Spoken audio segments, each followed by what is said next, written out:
New production అనమాట. Even మనకి హైదరాబాద్ లో ఒక ఫూమార్ మార్కెటింగ్ అని ఉన్నది. వాళ్ళు తెలుగు ఫుడ్స్ బ్రాండ్ మీద చాలా ప్రొడక్ట్స్ ఎక్స్పోర్ట్ చేస్తున్నారు. అందులో న్యూ ప్రొడక్ట్స్ ఏంటంటే మనం ఏదైనా ఒక ఇన్నోవేటివ్ ఒక ప్రోడక్ట్, ఇప్పుడు పొమగ్రనేట్ ఉంది, పొమగ్రనేట్ అందరూ తెలుసు మనకి. పొమగ్రనేట్ ఏరియల్స్ అనేది మనకి ఇంకా తెలియదు. పొమగ్రనేట్ ఏరియల్ గింజ ఒలిచి తినడమే కదా ప్రాబ్లమ్.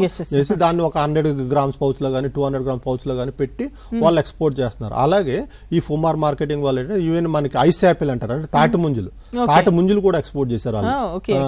అది అలాగే మనకి టామరిన్ లీవ్స్ అంటే చింత చిగురు అంటారు కదా, చింత చిగురు కూడా ఎక్స్పోర్ట్ చేస్తారు. అలాగే ఏ ప్రొడక్ట్స్ అయినా మనకి అక్కడ ఏదైతే మనకి ఎథ్నిక్ పీపుల్ అదర్ కంట్రీస్ లో ఉంటారో వాళ్ళకి కావాల్సినవి వాళ్ళకైతే చూడగానే అట్రాక్ట్ అవుతారు అనమాట. ఈ మన ఇండియా నుంచి వచ్చే ఈ ప్రొడక్ట్స్ అనేసి అట్రాక్ట్ అయ్యి వాళ్ళకి ఇవన్నీ కూడా ఎథ్నిక్ ప్రొడక్ట్స్ అన్ని వాళ్ళు ఎక్స్పోర్ట్ చేస్తూ ఉన్నారు అనమాట. ఇవన్నీ న్యూ ప్రొడక్ట్స్ వన్ టెక్నాలజీ ప్రకారం. రిక్వైర్డ్ ప్యాకింగ్ కూడాను. ఇప్పుడు ఐస్ యాపిల్ పంపించాలంటే అక్కడికి వెళ్ళేసరికి 2 రోజులు 3 రోజులు పడుతుంది. దాన్ని -18 degrees కి తీసుకొని వచ్చి ఆ విధంగా కోల్డ్ స్టోరేజ్ మేనేజ్మెంట్ చేసి వాళ్ళు పంపిస్తారు.